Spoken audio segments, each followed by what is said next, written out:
Hey guys, welcome back to my YouTube channel. Thank you for being here. I'm Dr. Olivia, a developmental PT, and in today's video, we are going to get into the different type of crawling styles and patterns that your baby is doing.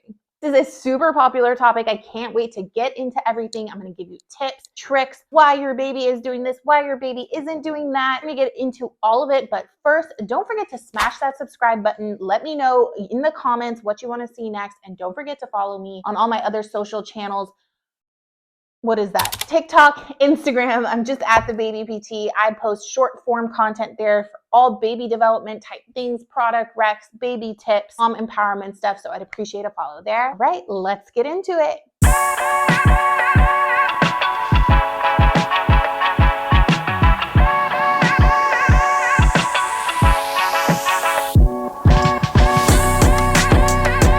Before we jump into all of these crawling patterns, I want to talk about why crawling is so important.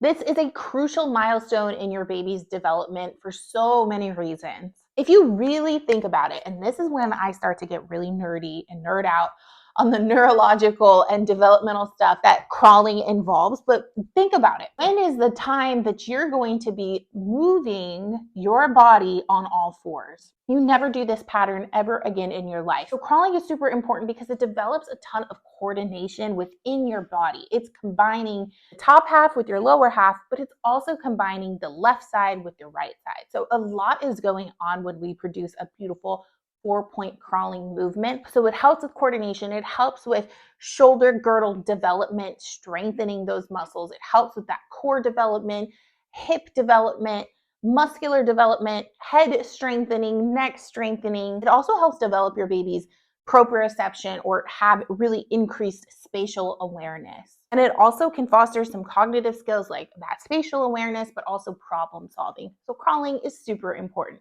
We want to make sure we're doing it the right way. But sometimes our babies come out with some interesting, janky, dare I say, crawls. And this is all normal. This is a normal part of development where they're exploring their body with the goal of a 4-point crawl or a hands and knees crawl. On my Instagram, I posted a video on the different types of crawling patterns. Typically needs more weight bearing through their arms. The gymnast should do less sitting and more kneeling work. What they mean and what maybe you could work on to promote more of the 4-point crawling. And I got so many questions about this. So let's get into it. I'm just going to refer to the video here on my laptop and I'll put it up here so we can watch together, and then we'll just go through them all, and I'm going to give you some great tips and advice and strategies to help them from there. First one we have is the lunger.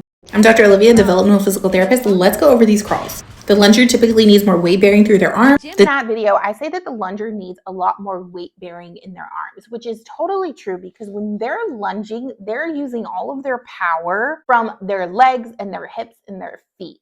And then what happens is they lunge forward and they're not able to catch themselves or brace themselves with their hands quite yet. That is because it takes a ton of coordination to be able to hold yourself up in that crawling position with your legs and your arms. To do both is really, really difficult. So typically, and you might notice this with your baby also, your baby maybe favors either loading their legs or loading their arms. So with the lunger, what we want to do is do a lot more weight bearing in their hands, through their arms, so their shoulders get nice and strong. And you can simply do this by just having them stay put on their hands and knees. So the tendency that I see with a lot of my families that I've worked on with crawling is that once they are showing an interest in crawling, meaning moving their body, kind of just progress with the movement part, where I always recommend to take it back and work on just the standing, the static position of crawling, because we want that stability first before the mobility. And a lot of times crawlers or babies just want to crawl. So they will compromise all sorts of positions and postures just to crawl. Kind of our job to take it back and help them work on just the hands and knees position. And this is as simple as putting them in that position, putting a toy in front of them, seeing if they can hold it really well. Maybe they start doing that rocking that we love to see, and seeing if they can get a nice hold, and then they can kind of progress from there. But we want them to actually hold that position really well before they take off. So with my lungers, that's what I recommend first. Next one is a gymnast, or what I call them, they kind of go in that same category, is like a butt scooter, where their primary mode of mobility is on their bottom. So they're upright versus crawling or horizontal movement. And this is really common for my babies who sit early. Either they are placed in sitting early a lot, or they're in like the seating systems. On my last video, we went through all the different seating systems, like the Upseat, the Fisher Price Sit Me Up, the Ingenuity, or the Bumbo, or they're in a high chair a lot, and they're just used to being upright a lot. And so what happens is they're used to that pattern where they're upright, that when we place them on the floor to say, okay, go play, go crawl, we place them in sitting. And sometimes they don't know how to get out of sitting, so they adopt that butt scoot or this gymnast type of pattern. Crawlers like this who bottom scoot or do this kind of gymnast crawl, they're not getting the opportunity to put weight through their knees. What I typically recommend for my gymnast / butt scooters is to avoid placing them in sitting, one, and then do a lot more kneeling work, because they're not getting a lot of opportunity to put their weight through their knees because they're in sitting. And as you know, for crawling, we need to have some really strong weight bearing through our knees. We need to get them to practice that more. How we do that at this age is to try and limit putting them in sitting. And I know that's really challenging, and you're probably like, that's impossible. But if you just put them every time you're going to put them down to play, instead of putting them in sitting, put them on their belly. When you're putting them on their belly, this is going to activate a lot of the muscles that they haven't really activated because they're doing that butt or gymnast type crawl. So if you put them on their belly, they have to roll out of it, push up, somehow get into sitting, and then figure out if they're going to crawl away or if they're going to transition to 4-point crawling. So kind of forcing them to go through that sequence is naturally going to help them with that crawling concept. And then the kneeling component is going to be really helpful because, again, they don't like putting weight through their knees. So we're going to almost force them to put weight through their knees. And there's a bunch of kneeling exercises and kneeling activities that are great at this time. My favorite is simply just kneeling at the sofa. So you put a toy on top of the sofa, you put them on their knees, and you want them to play. If that's too tall, a diaper box is a great height typically for around this age. A fireplace, supervised, cushioned if you need to. You really just want a ledge where they can practice upright kneeling. What this is it's loading their knees that they're not used to doing, and it's also working on that core strength that sometimes these types of crawlers need. The zombie, and this is just where they're not coming on their hands and knees. They're scooching along, they're using their belly. So that 4-point crawling pattern is what we are always striving for. And that's where there's only 4 points of contact to the ground, and that's how they're crawling. Zombie crawlers or army crawlers, there's many more points of contact because their whole torso is on the floor. So what we want to do is see if we can get some exercises or some activities where they can practice lifting their torso off of the floor. And in this part, I recommend stairs or an incline ramp. Works wonders for my army crawlers or my zombie crawlers. So when you're crawling up stairs or a ramp or an incline, it's really hard for them to contact their belly onto that surface. So it's kind of forcing them to just put their weight through their hands and knees, and this transitions beautifully to a 4-point crawling. If you don't have stairs, you can easily create some type of ramp, an incline using sofa cushions, and you're just wanting them to kind of practice going up. That activates their core, which is sometimes what they're not using a lot when they're doing this type of army crawling pattern. And another thing here is we talked about that sitting to crawling transition. And this is really important too, because with my army crawlers, they're so used to just going probably from sitting to sliding down to their belly and then crawling away. But when we work on sitting to hands and knees first, holding that, we're getting that muscle activation. They're also getting that concept that they don't necessarily need to slide to their belly in order to crawl away. The Frogger. So this one is a little bit different from like the Lunger because they're starting to actually push off of their feet. So they're actually not getting a ton of knee contact.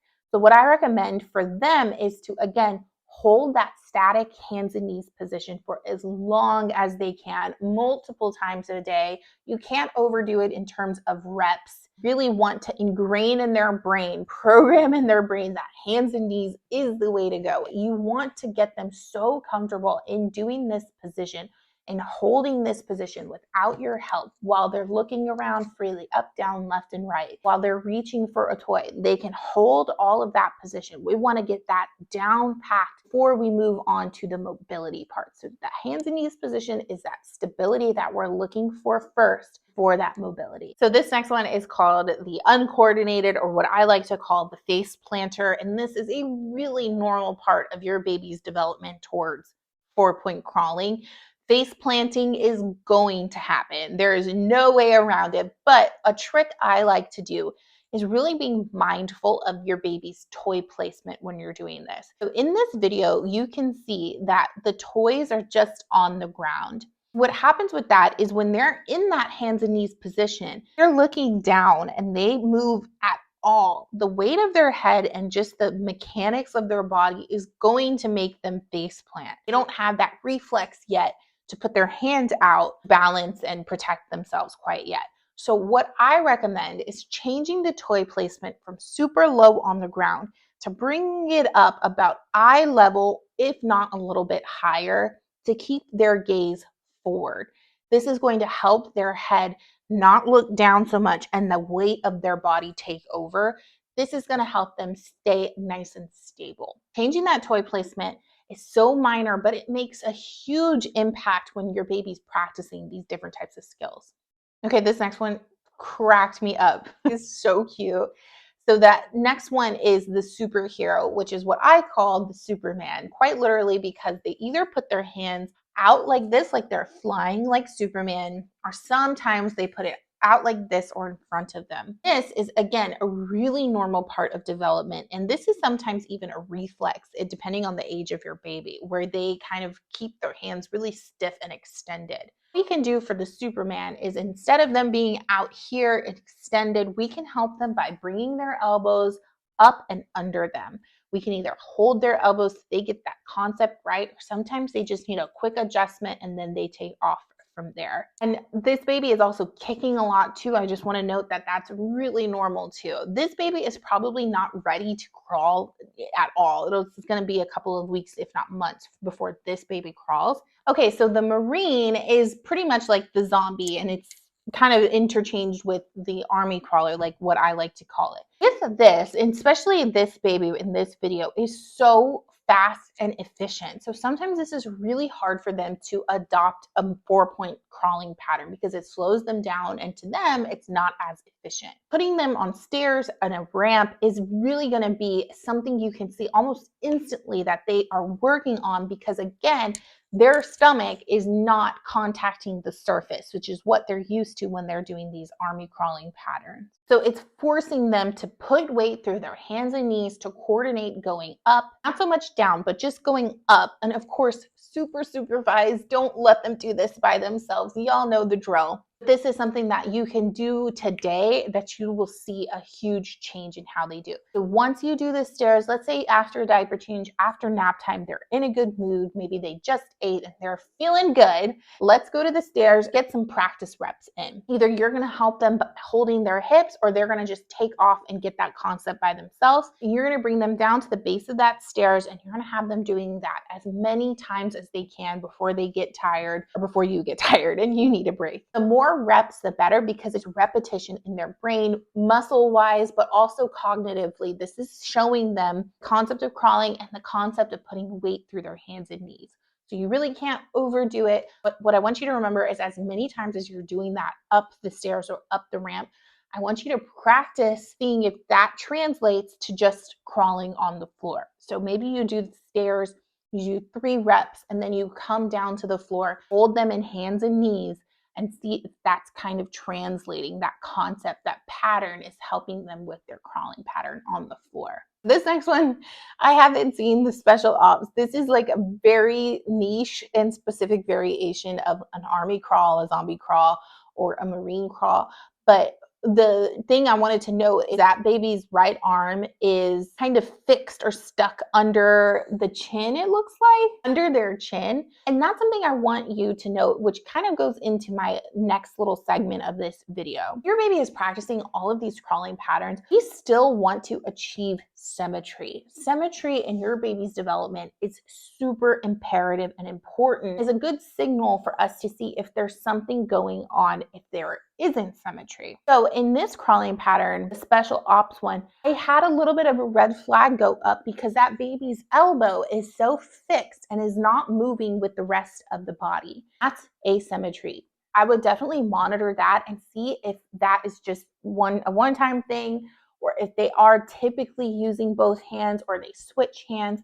Something to be mindful of. And if there's no change, then I want you to bring that up to your pediatrician just so we can monitor, have a baseline for other things that could arise from asymmetry. While all these are common crawling patterns and every baby is unique, it's important to note that if your baby is struggling, has regressed in a lot of their crawling skills, or like I said, is looking really asymmetrical in their crawling patterns, is no reason to not seek out some medical professional advice. Always good to let your pediatrician know so everybody is well informed of your baby's crawling patterns. This was a super fun video to shoot. I want you to remember that there is nothing wrong with where your baby is currently at with their crawling right now. Crawling is a really hard, challenging, and super complex skill that takes a ton of time to develop and master. Your baby isn't there yet and your baby's doing a combo 3 of these types of crawling patterns. That's okay. Now you have something to work towards, activities to do with your baby to see if we can move along to that 4-point crawling pattern. All right, guys, that's it for me. I hope this video helped you and your baby on your crawling journey and met you wherever you are currently at. Remember, every baby's pace is different, so throw that timeline out of the window and practice the skills that your baby is currently at and see if you can build upon them. Of course, if you have questions, you want to send me a video, Dr. Olivia, am I doing this right? DM me on Instagram. I'm just at the Baby PT. I would love to help along your baby's crawling journey. Don't forget to subscribe here. Let me know what you want to see next. Don't forget to follow me at the Baby PT on Instagram and TikTok, and I will catch y'all next time. Bye, guys.